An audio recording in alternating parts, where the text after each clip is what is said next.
ಲಂಕೆಯ ಯುದ್ಧ ತನ್ನ ಉಗ್ರತೆಯನ್ನು ತಲುಪಿತ್ತು. ಆಕಾಶದಲ್ಲಿ ಹೊಗೆ ತುಂಬಿಕೊಂಡಿತ್ತು. ಭೂಮಿಯ ಮೇಲೆ ಬಿದ್ದ ಬಾಣಗಳು, ಗಾಯಗೊಂಡ ಯೋಧರ ನಿಟ್ಟುಸಿರು. ಅಂತಹ ಭೀಕರ ಸಮಯದಲ್ಲಿ ರಾವಣನ ಸೇನೆಗೆ ಒಂದು ದೊಡ್ಡ ಶಕ್ತಿ ಇತ್ತು. ಅವನು ರಾವಣನ ಮಗ ಇಂದ್ರಜಿತ್. ಈ ಹೆಸರು ಯಾಕೆ ಬಂದಿತ್ತು ಗೊತ್ತಾ? ಒಮ್ಮೆ ಅವನು ದೇವೇಂದ್ರನನ್ನೇ ಸೋಲಿಸಿದ್ದನು. ಆ ವಿಜಯದ ನಂತರ ಅವನಿಗೆ ಇಂದ್ರಜಿತ್ ಎಂಬ ಹೆಸರು ಬಂದಿತು. ಅವನಲ್ಲಿ ಅಪಾರ ಶಕ್ತಿ ಇತ್ತು.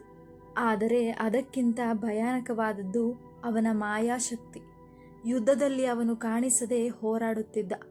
ಆಕಾಶದಲ್ಲಿ ಅಡಗಿ ಕೆಳಗಿನ ಯೋಧರ ಮೇಲೆ ಬಾಣಗಳನ್ನು ಸುರಿಸುತ್ತಿದ್ದ.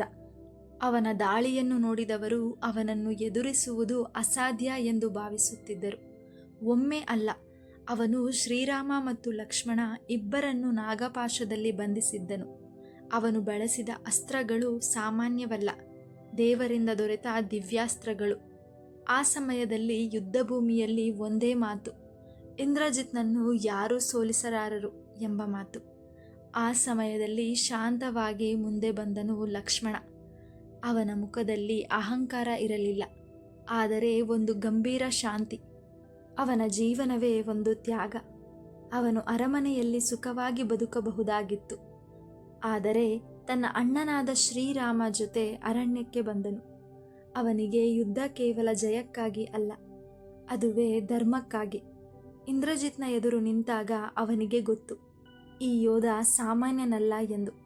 ಆದರೂ ಕೂಡ ಅವನ ಮನಸ್ಸು ಅಚಲ. ಒಂದು ದಿನ ಇಂದ್ರಜಿತ್ ಒಂದು ಯಜ್ಞವನ್ನು ಪ್ರಾರಂಭಿಸಿದ್ದ. ಆ ಯಜ್ಞ ಪೂರ್ಣವಾದರೆ ಅವನು ಇನ್ನಷ್ಟು ಅಜೇಯನಾಗುತ್ತಾನೆ. ಈ ಸಂಗತಿ ತಿಳಿದಾಗ ಲಕ್ಷ್ಮಣ ಮತ್ತು ವಾನರ ಸೇನೆ ಅವನ ಯಜ್ಞ ನಡೆಯುತ್ತಿದ್ದ ಸ್ಥಳಕ್ಕೆ ಹೋಗುತ್ತಾರೆ. ಅಲ್ಲಿ ಒಂದು ಭೀಕರ ಯುದ್ಧ ಆರಂಭವಾಗುತ್ತದೆ. ಆಕಾಶದಲ್ಲಿ ಬಾಣಗಳ ಮಳೆ, ಭೂಮಿಯ ಮೇಲೆ ಅಸ್ತ್ರಗಳ ಸದ್ದು.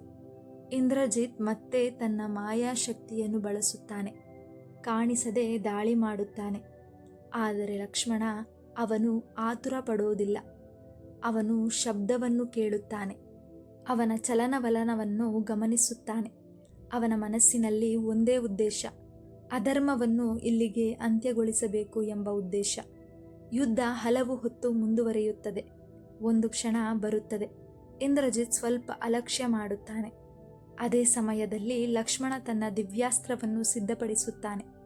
ಅದು ಸಾಮಾನ್ಯ ಬಾಣವಲ್ಲ, ಅದು ಧರ್ಮದ ಶಕ್ತಿಯಿಂದ ತುಂಬಿದ್ದ ಅಸ್ತ್ರ.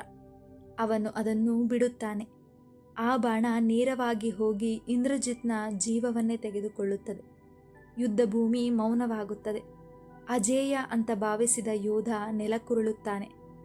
ಇಲ್ಲಿ ಒಂದು ಮುಖ್ಯ ಪ್ರಶ್ನೆ ಬರುತ್ತದೆ, ಯಾರು ಹೆಚ್ಚು ಶಕ್ತಿಶಾಲಿ ಎಂದು. ಇಂದ್ರಜಿತ್ನ ಶಕ್ತಿ ಅಪಾರ, ಅವನ ಮಾಯಾಶಕ್ತಿ, ಅವನ ಯುದ್ಧ ಕೌಶಲ್ಯ. ಅವನು ಹಲವಾರು ಬಾರಿ ಮೇಲುಗೈ ಸಾಧಿಸಿದ್ದನು. ಆದರೆ ಲಕ್ಷ್ಮಣನ ಶಕ್ತಿ ಬೇರೆ. ಅದು ಒಳಗಿನ ಶಕ್ತಿ, ಧರ್ಮದ ಶಕ್ತಿ, ನಿಯಂತ್ರಣದ ಶಕ್ತಿ. ಕೊನೆಗೆ ಲಕ್ಷ್ಮಣನೇ ಗೆಲ್ಲುತ್ತಾನೆ. ಈ ಕಥೆಯಲ್ಲಿ ಮಾತ್ರ ಲಕ್ಷ್ಮಣನಲ್ಲ, ರಾವಣನ ಸಹೋದರರೆಲ್ಲ ಅವರವರ ಮಹತ್ವವನ್ನು ತೋರಿಸಿದ್ದಾರೆ.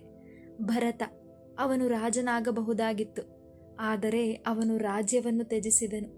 ರಾಮನ ಪಾದುಕೆಯನ್ನು ಸಿಂಹಾಸನದ ಮೇಲೆ ಇಟ್ಟು ಅವನ ಹೆಸರಿನಲ್ಲಿ ಆಡಳಿತ ನಡೆಸಿದನು. ಇದು ಭಕ್ತಿಯ ಶಿಖರ. ಶತ್ರುಘ್ನ, ಅವನು ಹೆಚ್ಚು ಮಾತನಾಡುವುದಿಲ್ಲ, ಆದರೆ ಅವನಲ್ಲಿ ಅಪಾರ ಶಕ್ತಿ ಇತ್ತು. ಶತ್ರುಗಳನ್ನು ಸಂಹರಿಸುವ ಸಾಮರ್ಥ್ಯ ಹೊಂದಿದ್ದನು. ಈಗ ನಾವು ಯೋಧರ ಶಕ್ತಿ ಮತ್ತು ಬತ್ತಳಿಕೆಯ ಬಗ್ಗೆ ತಿಳಿದುಕೊಳ್ಳೋಣ. ಆ ಕಾಲದ ಯೋಧರು ಧನಸ್ಸು ಮತ್ತು ಬಾಣಗಳನ್ನು ಬಳಸುತ್ತಿದ್ದರು. ಬಾಣಗಳನ್ನು ಇಟ್ಟುಕೊಳ್ಳುವ ಒಂದು ವಿಶೇಷ ಪಾತ್ರೆ ಇತ್ತು. ಅದನ್ನೇ ಬತ್ತಳಿಕೆ ಎಂದು ಕರೆಯುತ್ತಿದ್ದರು. ಯೋಧನು ಬೆನ್ನಿನ ಮೇಲೆ ಅದನ್ನು ಕಟ್ಟಿಕೊಂಡಿರುತ್ತಿದ್ದನು. ಅಲ್ಲಿಂದ ಬಾಣಗಳನ್ನು ತೆಗೆದುಕೊಂಡು ಯುದ್ಧ ಮಾಡುತ್ತಿದ್ದರು. ಆದರೆ ಮಹಾಯೋಧರ ಬಳಿ ಒಂದು ವಿಶೇಷತೆ ಇತ್ತು. ಅದುವೇ ಅಕ್ಷಯ ಬತ್ತಳಿಕೆ. ಎಂದರೆ ಎಷ್ಟು ಬಾಣಗಳನ್ನು ಬಳಸಿದರೂ ಅವು ಎಂದಿಗೂ ಮುಗಿಯುವುದಿಲ್ಲ. ಯುದ್ಧದಲ್ಲಿ ಇದು ಅತ್ಯಂತ ಮುಖ್ಯ. ಯಾಕೆಂದರೆ ಬಾಣ ಮುಗಿದರೆ ಯೋಧ ದುರ್ಬಲನಾಗುತ್ತಾನೆ. ಆದರೆ ಅಕ್ಷಯ ಬತ್ತಳಿಕೆ ಇದ್ದರೆ ಅವನು ನಿರಂತರವಾಗಿ ಯುದ್ಧ ಮಾಡಬಹುದು.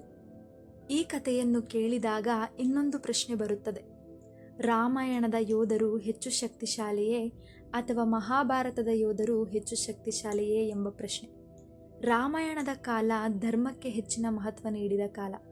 ಯೋಧರು ಶಕ್ತಿಯ ಜೊತೆಗೆ ನಿಯಮವನ್ನು ಪಾಲಿಸುತ್ತಿದ್ದರು. ಮಹಾಭಾರತದ ಕಾಲ ಯುದ್ಧ ತಂತ್ರಗಳು ಹೆಚ್ಚಾಗಿದ್ದ ಕಾಲ. ರಾಜಕೀಯ ಮತ್ತು ತಂತ್ರಜ್ಞಾನ ಹೆಚ್ಚಾಗಿತ್ತು. ಆದರೆ ಎರಡೂ ಯುಗಗಳಲ್ಲಿ ಅತ್ಯಂತ ಶಕ್ತಿಶಾಲಿ ಯೋಧರು ಇದ್ದರು. ಎಲ್ಲ ಯೋಧರಲ್ಲೂ ಅವರವರದ್ದೇ ಆದ ಶಕ್ತಿ ಇತ್ತು. ಇಂದ್ರಜಿತ್ ಒಂದು ಮಹಾಯೋಧ. ಆದರೆ ಧರ್ಮದ ಮಾರ್ಗದಲ್ಲಿ ನಡೆದ ಲಕ್ಷ್ಮಣ ಅಂತಿಮವಾಗಿ ಅವನನ್ನು ಸೋಲಿಸಿದನು. ಈ ಕತೆ ನಮಗೆ ಹೇಳೋದು ಏನೆಂದರೆ, ಶಕ್ತಿ ಇದ್ದರೂ ಕೂಡ ಸಾಕಾಗೋದಿಲ್ಲ. ಧರ್ಮ ಇದ್ದಾಗಲೇ ನಿಜವಾದ ವಿಜಯ ಸಿಗುತ್ತದೆ. ಸ್ನೇಹಿತರೆ, ನಿಮಗೆ ಈ ಯುದ್ಧಗಳಲ್ಲಿ ಯಾರು ಹೆಚ್ಚು ಶಕ್ತಿಶಾಲಿ ಎನಿಸುತ್ತಾರೆ ಎಂದು ಕಮೆಂಟ್ ಮೂಲಕ ತಿಳಿಸಿ. ಮುಂದಿನ ದಿನಗಳಲ್ಲಿ ನಾವು ಶ್ರೀರಾಮನ ಕಥೆಯನ್ನು ಮುಂದುವರಿಸೋಣ. ಧನ್ಯವಾದಗಳು ಸ್ನೇಹಿತರೆ. ಈ ದಿನದ ವಿಡಿಯೋ ನಿಮಗೆ ಇಷ್ಟವಾಗಿದ್ದಲ್ಲಿ ವಿಡಿಯೋವನ್ನು ಲೈಕ್, ಶೇರ್ ಮಾಡಿ ಹಾಗೂ ನನ್ನ ಚಾನಲನ್ನು ಸಬ್ಸ್ಕ್ರೈಬ್ ಮಾಡಿ.